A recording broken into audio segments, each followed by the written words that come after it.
कहते हैं कि बेटियों को अगर मौका दिया जाए तो वो अपने हौसलों के दम पर विश्व पटल पर ख्याति प्राप्त करने का दम रखती हैं। जी हाँ, आज हमारी मेहमान कुछ ऐसी ही हैं। छोटी सी उम्र में उन्होंने बढ़ाया देश का मान। सिर्फ राष्ट्रीय स्तर पर नहीं, अंतर्राष्ट्रीय स्तर पर कई गोल्ड मेडल किए अपने नाम। फिट इंडिया हिट इंडिया की आज हमारी कुछ ऐसी ही हैं मेहमान। सब कहते हैं फोकस एक चीज पर रखो, पर मेरा मानना है कि अगर फोकस तगड़ा हो तो उसे किसी भी गेम से भिड़ाया जा सकता है, किसी भी कोर्ट में उतारा जा सकता है, हर एग्जाम क्लियर किया जा सकता है। मेरा फोकस है अपने टारगेट पर। सबसे ज्यादा युवा निशानेबाज मनु भाकर आज हमारे साथ जुड़ी हैं। नमस्कार मनु, बहुत बहुत स्वागत है आपका। Thank you so much. Manu, सबसे पहला सवाल तो मेरा यही रहेगा, क्योंकि आप हरियाणा में जन्मी है, हरियाणा के झज्जर में आप जन्मी है, और अगर हरियाणा की बात होती है तो सबसे पहले नाम आता है पहलवानी का। बहुत सारे लोग हैं, बहुत सारे खिलाड़ी हैं जिन्होंने देश का नाम रोशन किया है पहलवानी के क्षेत्र में, लेकिन आपने इससे हट के कुछ किया, आपने शूटिंग की ओर रुख किया और देश का नाम रोशन किया। तो इसका ख्याल हरियाणा की एक बेटी को कैसे आता है? कभी भी कोई प्लान नहीं था कि यही चीज़ करनी है फाइनली, कि शूटिंग पे स्विच ही करना है या फिर मार्शल आर्ट्स नहीं करना है, पढ़ाई नहीं करनी है। हमेशा से ये रहा था कि जो मन किया वो खेलना, जो मन किया वो करना। तो आई थिंक पेरेंट्स बहुत सपोर्टिव थे, फैमिली बहुत सपोर्टिव थी, तो जो भी मुझे अच्छा लगा मैंने वही किया। और लास्ट में आते आते डेस्टिनी, आई वुड से कि डेस्टिनी मुझे शूटिंग की तरफ लेके आई है। बिल्कुल, किसी ने बहुत सही कहा है कि डेस्टिनी आपको जो रास्ता दिखाती है वो आपके लिए शायद प्री डिसाइडेड होता है और आप वो रास्ता पकड़ लेते हैं। लेकिन अगर मैं आपकी बात करूं, किसी और खिलाड़ी की अगर मैं बात करूं, तो ये बहुत सरल लगता है बोलना कि आपने इस खेल में आने से पहले आपने कैसे डिसाइड किया, तो उनके मन में आया होता है कि हाँ, हमें इस खेल में जाना है और हम इस खेल में आ गए और हमने इसी की तैयारी की। लेकिन अगर मैं बात मनु भाकर की करूँ तो मनु भाकर ने सिर्फ और सिर्फ शूटिंग नहीं की। मनु भाकर ने शूटिंग से पहले बहुत सारे खेलों में अपना दमखम दिखाया, बहुत सारे खेलों में नेशनल तक वो पहुंची, चाहे वो मार्शल आर्ट्स हो, लॉन टेनिस हो या फिर शूटिंग हो, या फिर इसके अलावा कई सारे खेल, चाहे कबड्डी हो। तो मनु, अचानक से शूटिंग में आना और इतने सारे खेलों में फिर ये डिसाइड करना कि हाँ, अब शूटिंग में ही आगे जाना है, ये कैसे आया? इसमें किसने सपोर्ट किया और वो कौन से तमाम खेल हैं जो आप हमेशा से खेलती रही? बहुत सारे स्पोर्ट्स ऐसे थे जो मैं जैसे शूटिंग के साथ मैं कबड्डी भी खेल रही थी और इनिशियल स्टेज पे कराटे भी चल रहा था। और जैसे ही मेरा कराटे में नेशनल में सिलेक्शन हुआ था, उसी टाइम पे मेरा शूटिंग में भी नेशनल के लिए सिलेक्ट हो गया था। तो उसी दौरान मुझे कराटे छोड़ना पड़ा और इसी सिलसिले में मुझे कबड्डी भी छोड़ना पड़ा। बॉक्सिंग एक सीरियस इंजरी की वजह से कुछ टाइम ब्रेक लिया, तो उसके बाद दोबारा मन किया कि कुछ और स्पोर्ट चूज करते हैं। और आई थिंक जितना ट्रांसपेरेंट शूटिंग है उतना और कोई स्पोर्ट नहीं है। इसमें सब कुछ डिजिटल है और जितनी मेहनत करते हैं उतना दिखता है, और इसमें जूनियर सीनियर का कोई रिस्ट्रिक्शंस नहीं है। तो आई से कि सबसे कंफर्टिंग और सबसे ज़्यादा ट्रांसपेरेंट स्पोर्ट मुझे शूटिंग ही लगा है अभी तक। बिल्कुल मनु, जैसा कि आपने कहा कि पेरेंट्स का हमेशा से आपको सपोर्ट मिला, तो आपने इतने सारे गेम्स में आपने इतना अच्छा परफॉर्म किया, नो डाउट आप नेशनल तक पहुंची। तो क्या कभी किसी ने ये सजेस्ट नहीं किया कि नहीं, एक बार तुम नेशनल तक पहुंच गई हो तो आप वहीं रहो, उसी में कंटिन्यू करो? क्योंकि मार्शल आर्ट्स में आप ऑलरेडी बहुत अच्छा परफॉर्म कर रही थी, उसके बाद आप शूटिंग में जब आई तो किसी ने आपको सजेस्ट नहीं किया कि नहीं, आपको नहीं जाना चाहिए, या हमारे कोचेज़ होते हैं और कोचेज़ को नहीं ये अच्छा लगता कि आप इतना अच्छा परफॉर्म करने के बाद आप उस मैदान को छोड़ दो? तो क्या कभी लोगों ने सजेशंस नहीं दिए आपको ऐसे? मुझे एक्चुअली सिर्फ मुझे ही नहीं बल्कि मेरे पेरेंट्स को भी घर पे आके कोचेस ने बोला कि गेम अभी स्विच मत करो, थोड़ा टाइम और दो, और आप बहुत आगे तक जाओगे, बट थोड़ा टाइम और दो, अभी इतनी इनिशियल स्टेज पे मत छोड़ो। बट कभी कुछ पार्शियलिटीज हुई हैं कुछ टूर्नामेंट्स में जिसकी वजह से मुझे बहुत बुरा लगा, तो उसी वजह से मैंने छोड़ दिए कुछ स्पोर्ट्स। जैसे मार्शल आर्ट्स मैंने पार्शियलिटी हुई थी उसकी वजह से छोड़ दिया। तो I think I was meant for shooting, और सो आई थिंक इसीलिए शूटिंग ही है अभी। लेकिन आप बहुत अच्छा परफॉर्म भी कर रही हैं शूटिंग में, नो डाउट। आप जितने मेडल्स लाई हैं हम कह सकते हैं कि गोल्डन गर्ल बन गई हैं आप इस फील्ड की। लेकिन अगर शुरुआती दौर की बात करूं, 14 साल एक बहुत छोटी उम्र है कुछ भी डिसाइड करने के लिए, लेकिन आपने जो डिसीज़न लिया वो बहुत ही अच्छा डिसीज़न लिया। लेकिन इतनी छोटी सी एज में हमें ये नहीं पता होता कि हमने कौन से करियर को ऑप्ट करना है, हम पढ़ाई में क्या करें। लेकिन आपने ये डिसाइड कर लिया कि नहीं, आपको इसी फील्ड में जाना है, और 16 साल की उम्र में आपने ऑलरेडी जो 2 बार वर्ल्ड कप विनर थे उन्हें हरा के आपने वर्ल्ड कप में गोल्ड मेडल जीता। तो ये सारी प्रेरणा आपको कहाँ से मिली, और वो पल आपके लिए कैसा था जब आप पहली बार यूथ आइकन बनी, पूरे देश के लिए नहीं पूरी दुनिया के लिए? शूटिंग कभी भी प्लान नहीं था मेरा कि ऐसे प्लान नहीं किया था कि सिर्फ शूटिंग ही करना है। हमेशा सिर्फ ऐसे था कि जो मन किया लेट्स ट्राई दैट। तो शूटिंग भी एक हॉबी की तरह मैंने ऑप्ट किया था, और उसके बाद धीरे धीरे ओपन टूर्नामेंट्स में पार्टिसिपेट किया। उसके बाद बहुत ही ब्रिलियंट रिजल्ट्स आए। फर्स्ट ओपन टूर्नामेंट में आई लॉस्ट माय मैच, और उसके बाद मुझे इतना बुरा लगा कि मैं इसमें एफर्ट्स भी लगा रही हूँ और मैं जीत भी नहीं रही हूँ, तो एटलीस्ट पूरे एफर्ट्स लगाऊं। उसके बाद से मैं हर एक टूर्नामेंट में जीत के आई हूँ। तो आई थिंक अच्छा, ऑलमोस्ट हर टूर्नामेंट में उसके बाद मैंने जीता है। यूथ ओलंपिक्स में अगर मैं बात करूं यूथ ओलंपिक्स की, तो यूथ ओलंपिक्स में जीत दर्ज करने वाली अब पहली भारतीय महिला हैं। और इस सपने को सच करने के लिए अगर मैं आपसे जानना चाहूं कि आपकी कितनी मेहनत है, कितना संघर्ष है। जैसा कि आप कहती हैं कि ये गेम बहुत ट्रांसपेरेंट है, लेकिन हर गेम इजी नहीं होती, हर गेम के लिए मेहनत होती है, हर गेम के लिए संघर्ष होता है।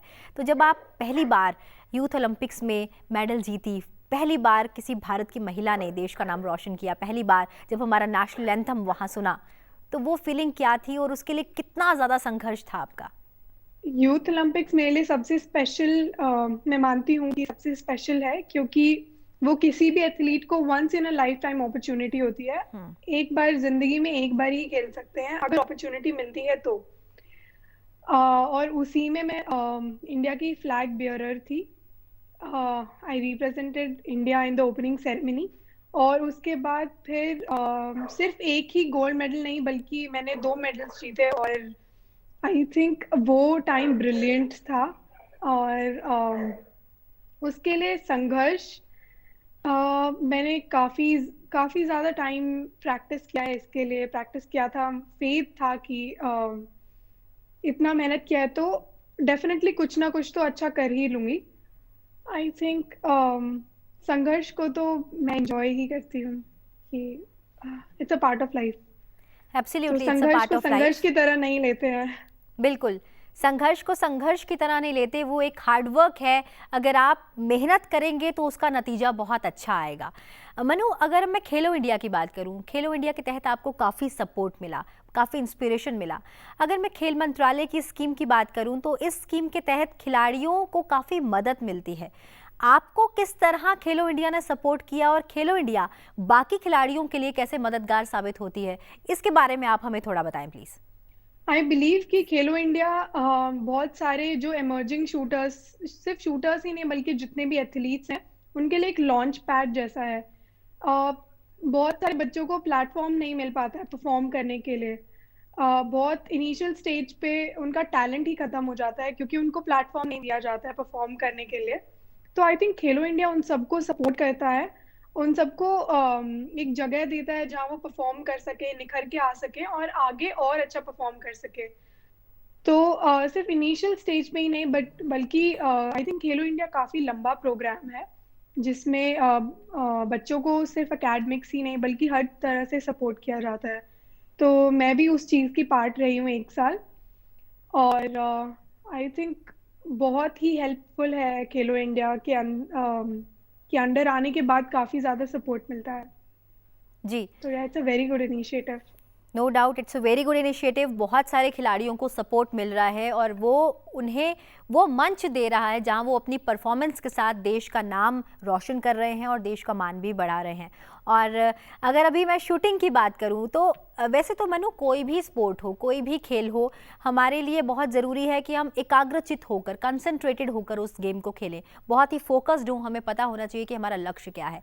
लेकिन स्पेशली अगर मैं शूटिंग की बात करूं तो इसमें एकाग्रता बहुत ज़रूरी है, कंसंट्रेशन, फोकस। जहां आपका थोड़ा सा फोकस यहाँ से वहाँ हुआ, आपका निशाना चूक जाता है। तो कंसंट्रेशन के लिए, एकाग्रता के लिए आप क्या करती हैं, कैसे खुद पे काम करती हैं और ख़ास तौर पर आपकी दिनचर्या क्या रहती है? कंसंट्रेशन के लिए मेरा मंत्र म्यूजिक या फिर पेंटिंग या फिर कोई और ऐसी हॉबी रहती है। मेरा बेसिक स्केड्यूल रहता है मॉर्निंग में योगा सुबह सुबह और फिर तैयार होना, रेंज पे जाना, ऑलमोस्ट 7 घंटे प्रैक्टिस करना और वर्कआउट करना शाम में, फिर साइकोलॉजिस्ट, फिजियोथेरेपिस्ट और डिनर और सो जाना। मोस्टली ऐसे ही रहता है। जी काफ़ी टाइट स्केड्यूल है बट बहुत एंजॉय करती हूँ मैं इसे। बिल्कुल, अगर आप अपनी दिनचर्या को एंजॉय करेंगे, अगर आप अपनी जो प्रोफेशन है उसे हॉबी की तरह जिएंगे तो आप बहुत ज़्यादा एडवेंचरस बना सकते हैं अपनी ज़िंदगी को, नो डाउट। अब बात करते हैं आपके यंगेस्ट अचीवर बनने की कहानी पर। पहली बार जब आपने 11 गोल्ड मेडल जीते थे तो आप यंगेस्ट अचीवर बनी थी और किसी ने सोचा भी नहीं था कि इतने मेडल्स एक अकेली लड़की कैसे जीत सकती है। तो उस टाइम आपने खुद पे कितना काम किया था, क्योंकि एक मैच में आप एक बार गोल्ड मेडल जीतते हो समझ आता है, लेकिन कंटिन्यूटी में एक के बाद एक 11 आपने किसी और के लिए मेडल छोड़ा ही नहीं था। तो उस समय आपने कितना काम किया था खुद पर और वो मोमेंट आपके लिए कैसा था? मेरा 2017 नेशनल्स में 15 मेडल्स थे और जिसमें से 11 गोल्ड, 3 सिल्वर और 1 ब्रॉन्ज था। उस टाइम पे मुझे उसका वर्थ, उसकी वैल्यू और जो उसके बाद डिग्निटी, रिस्पेक्ट मिलने वाली थी उसका कोई अंदाज़ा नहीं था। और आई थिंक मैंने सिर्फ हमेशा मेहनत की है ताकि मैं कोशिश करती थी कि मैं सबसे अच्छा परफॉर्म करूं और मैंने इसी के लिए बहुत मेहनत की थी। और उसके बाद जैसे ही इतने सारे मेडल्स आए और न्यूज़ में हर जगह, और बहुत ही ज़्यादा उम्दा मोमेंट रहा है मेरे लिए वो। अच्छा मनु, जब आपने इतने सारे मेडल्स जीते तो सबसे पहले आपने ये बात किसके साथ शेयर की? ये जो खुशी है ये सबसे पहले किसके साथ साझा की? क्योंकि पूरे देश ने देखा कि कैसे देश की एक बेटी ने इतने सारे मेडल्स देश के नाम किए, न्यूज़ में आप छाई हुई थी और इतने सारे मेडल्स जीतना कोई आसान बात नहीं है। लेकिन जो हमारे मन की खुशी होती है उस खुशी को आपने सबसे पहले किसके साथ बांटा? कोई भी ऐसी खुशी होती है तो सबसे पहले मैं अपने पेरेंट्स से ही शेयर करती हूँ। तो या मम्मा या फिर पापा या फिर ब्रदर। तो उस समय सबसे पहले कौन थे आपके साथ जिनके साथ आपने खुशी शेयर की? नेशनल्स में जी। मम्मा। तो आपकी मम्मा का फर्स्ट रिएक्शन क्या आया जब उन्होंने आपके साथ इस खुशी को शेयर किया? तो उनका पहला रिएक्शन क्या था? उनको विश्वास था मेरे ऊपर कि मैं बहुत अच्छा परफॉर्म करने वाली हूँ।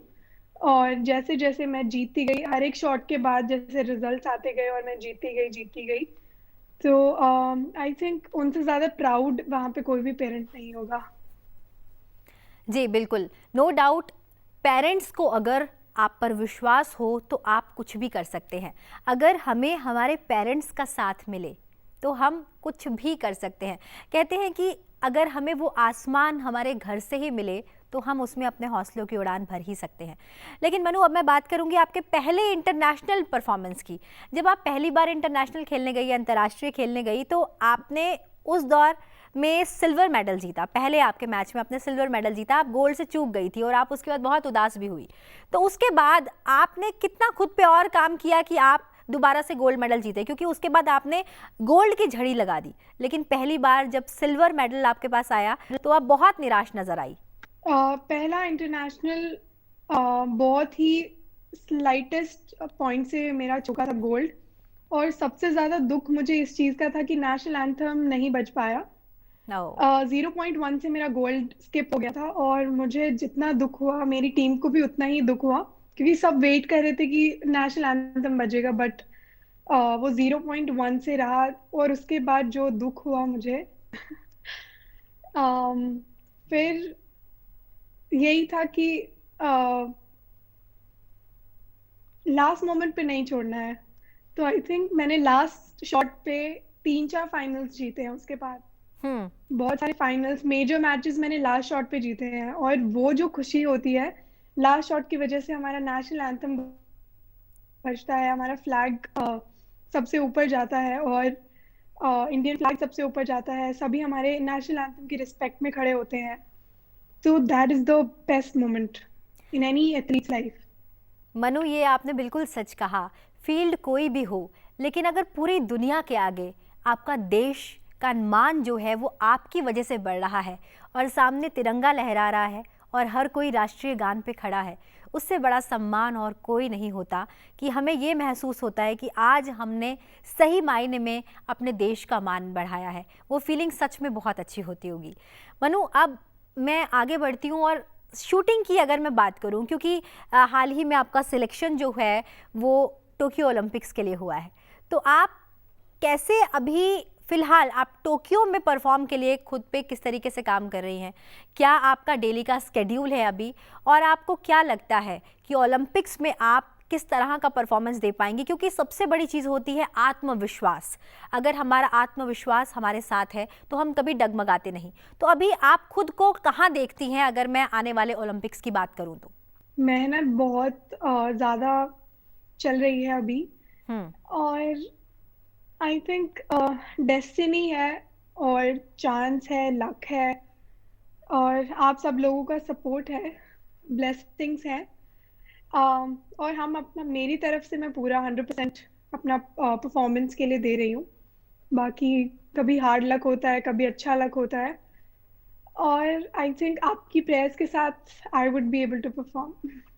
बिल्कुल मनु, पूरा देश आपके साथ है, पूरा देश आपके लिए प्रे कर रहा है, और पूरा देश उस पल में बहुत आनंदित होना चाहता है, और वो पूरा देश चाहे टीवी सेट्स पर ही देखकर नेशनल एंथम में खड़े होकर आपको सैल्यूट करना चाहता है। जिस दिन आप गोल्ड मेडल जीतकर ओलंपिक्स में देश का नाम रोशन करेंगी, वो पल वाकई देश के लिए बहुत बड़ा पल होगा, हमारे आपके लिए, सबके लिए बहुत बड़ा पल होगा, और हम उसके लिए आपको बहुत बहुत अभी से शुभकामनाएं देते हैं कि आप ज़रूर उस पल को जीने का हम सबको मौका देंगी।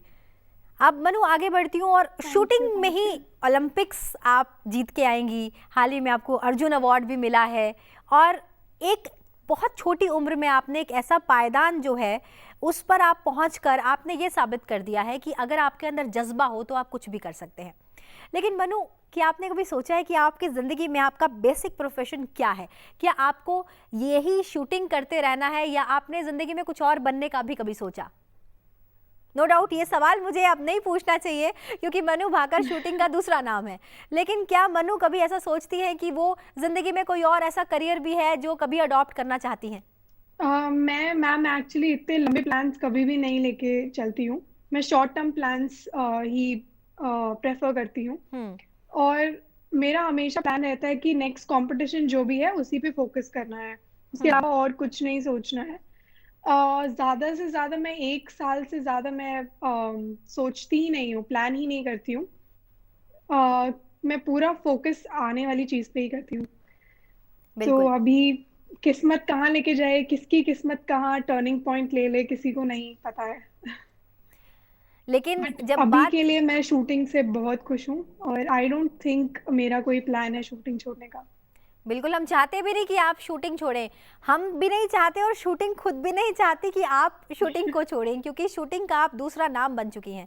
लेकिन मनु, हर खिलाड़ी की ज़िंदगी में ना एक ऐसा पल होता है जो उसके लिए बहुत ज़्यादा यादगार होता है, चाहे वो बेस्ट परफॉर्मेंस वाला पल हो, या फिर कोई ऐसा पल हो जो जिसका एक गिला रह जाता है कि यहाँ पर अगर मैंने ऐसा किया होता तो मैं कुछ अच्छा अचीव कर सकती थी। तो आपकी ज़िंदगी के वो 2 पल कौन से हैं जो आपको आज भी याद हैं, जहाँ पे आपको लगता है कि जो बेस्ट पल था आपकी ज़िंदगी का, या फिर कोई सैडेस्ट पल जो आपको लगता है कि आप अगर वहाँ पर ऐसा करती तो शायद ना चूकती? बेस्ट पल तो आई थिंक कॉमनवेल्थ गेम्स को मैं मानती हूँ, क्योंकि उस समय मैंने जितना अच्छा परफॉर्म किया था, और स्टैंडर्ड्स को देखते हुए, और मेरा कॉमनवेल्थ फाइनल्स और क्वालिफिकेशंस दोनों में रिकॉर्ड रहा है और आज तक है। और थोड़ा दुख मुझे हुआ था एशियन गेम्स में, जहाँ मैं बिल्कुल थोड़ा सा चूक गई थी मेडल से, बट थोड़ा सा क्रिटिसिज्म मिला, बट लोगों का प्यार और सपोर्ट भी मिला, जिसके बाद मैं आगे और भी परफॉर्म कर पाई, यूथ ओलंपिक्स जीत पाई। अ, तो आई थिंक यही है बेस्ट, और थोड़ा सा दुख। जी मनु, मैं बात करूंगी निशानेबाजी की ही, लेकिन एक अलग तरीके से। अर्जुन भी एक निशानेबाज थे और अर्जुन तीर कमान चलाते थे। जब अर्जुन ने अपनी ज़िंदगी का बेस्ट निशाना लगाना था तो वो मछली की आंख देखने पर लगाना था। और उस समय जब उनके गुरु ने उनसे पूछा कि तुम्हें क्या दिखाई दे रहा है, तो उन्होंने कहा कि मुझे सिर्फ और सिर्फ मछली की आंख दिखाई दे रही है। इसलिए उनका जो निशाना है वो बिल्कुल सही जगह लगा। अब अगर मैं मनु से पूछूं कि मनु भाकर जब निशाना लगाती हैं और गोल्ड मेडल जीत जाती हैं, तो मनु को उस समय क्या दिख रहा होता है और आपके अंदर उस समय क्या चल रहा होता है? एक अंतर मन की स्थिति जानने की कोशिश कि जब हम निशाना साध रहे होते हैं तो हमें क्या दिखता है और हमारे अंदर क्या चल रहा होता है। निशाना लगाने के समय में सिर्फ पेशेंस होती है, सिर्फ पेशेंस पे फोकस रहता है और अपने गोल पे फोकस रहता है, टारगेट पे फोकस रहता है। और जीतने के बाद सिर्फ नेशनल एंथम और इंडियन फ्लैग पे फोकस रहता है। और इस फोकस को बरकरार रखने के लिए एक ऐसा टिप जो आप फॉलो करती हूँ। मुझे कंसंट्रेशन में म्यूजिक बहुत हेल्प करता है, तो मैं हर तरह के गाने, कव्वाली सॉन्ग्स, किसी भी तरह का म्यूजिक मुझे बहुत अच्छा लगता है। इसके अलावा पेंटिंग या फिर मेडिटेशन। पेंटिंग और मेडिटेशन हम प्रैक्टिस करते हैं, लेकिन जब हम म्यूजिक सुनते हैं तो क्या हम ये म्यूजिक उस समय भी सुनते हैं जब शूटिंग कर रहे होते हैं, या सिर्फ अपने आप को हैप्पी रखने के लिए आप म्यूजिक सुनती हैं? शूटिंग अरीना में एक्चुअली हमको म्यूजिक का एक्सेस है, वहाँ पे स्पीकर्स होते हैं तो म्यूजिक होता है। और मैं कहूँगी मैं 24 घंटे म्यूजिक से सर्वाइव करती हूँ। Manu, music is my thing. Music बहुत मैजिकल चीज़ होती है, आपका जो मूड है वो बहुत फ्रेश रखती है। लेकिन क्या कभी म्यूजिक के साथ कभी ऐसा भी हुआ कि आप निशानेबाजी की ओर मतलब ध्यान केंद्रित कर रही हैं और म्यूज़िक आपको जो है वो बीट्स जो हैं वो आपको डांस करने पर मजबूर कर रहे हैं, तो वो जो जुगलबंदी होती है उससे हमारा ध्यान जो है वो आकर्षित ज़रूर होता है म्यूज़िक की तरफ, तो वो कहीं ना कहीं हमारी एकाग्रता भंग कर सकता है। क्या कभी ऐसा होता है आपके साथ? शूटिंग करते समय बहुत ही निर्धारित प्लेलिस्ट चलती है और बहुत ही सिलेक्टेड म्यूजिक चलता है, तो उस टाइम पे कोई भी ऐसी चीज कभी नहीं होती है। तो काइंड ऑफ हम ये समझें कि उस समय जब आप शूटिंग कर रहे होते हैं तो वो बहुत ही कंसंट्रेटेड म्यूजिक होता है जो आपकी कंसंट्रेशन को और बढ़ाता है। म्यूजिक काफी सूदिंग होता है, तो उसमें हम बहुत ज्यादा डाइवर्जन की तरफ नहीं जाते हैं।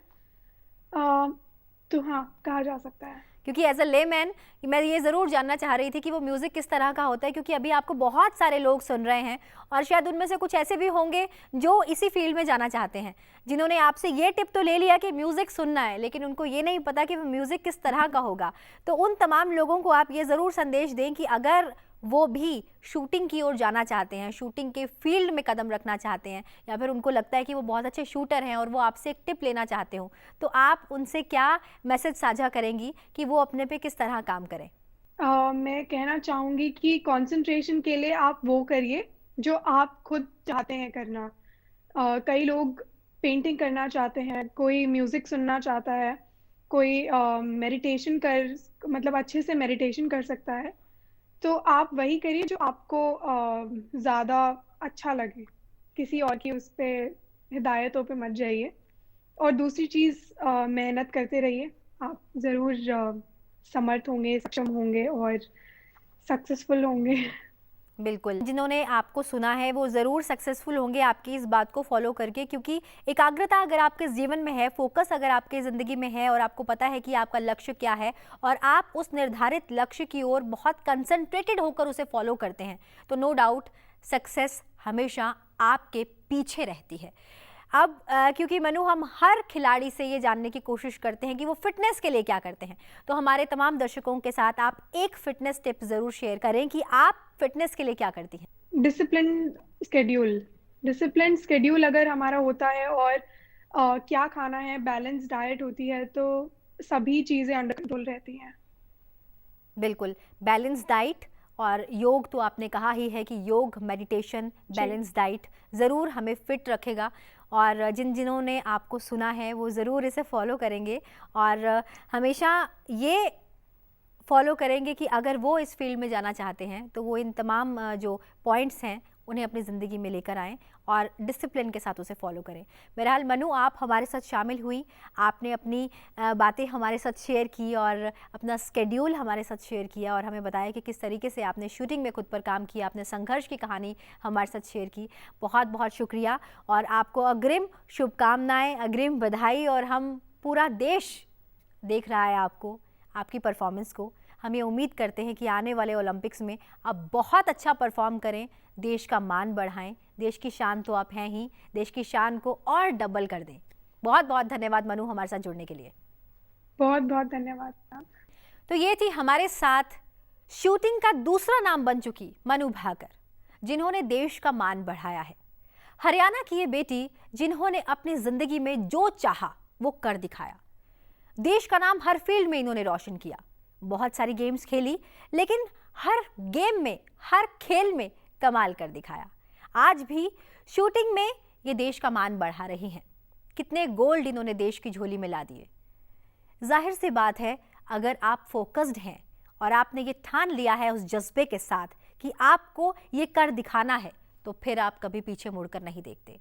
इनसे बात करने के बाद सबसे अच्छी बात जो इनकी लगी वो ये थी कि जब ये गोल्ड जीतती हैं तो इनके मन में यही जज्बा होता है कि गोल्ड जीतने के बाद राष्ट्रगान सुनाई देगा और सारी दुनिया उस राष्ट्रगान के आगे नतमस्तक होगी। सामने हमारे देश का झंडा लहरा रहा होगा और हर कोई स्टैंडिंग ओवेशन के साथ उसे सैल्यूट कर रहा होगा। ये फीलिंग सच में एक ऐसी फीलिंग है जो ये साबित करती है कि अगर हम किसी भी मैदान में हों, हमारे अंदर देशभक्ति है, वो जज्बा है, तो हम कभी भी हारेंगे नहीं। हमेशा जीत हमारे कदम चूमेगी। तो इसी बात के साथ कि हम एकाग्रचित होकर अपने लक्ष्य की ओर बढ़ते रहें और उस जज्बे के साथ जीत की ओर बढ़ते रहें। अभी के लिए मुझे दीजिए इजाजत और देखते रहिए फिट इंडिया हिट इंडिया। नमस्कार।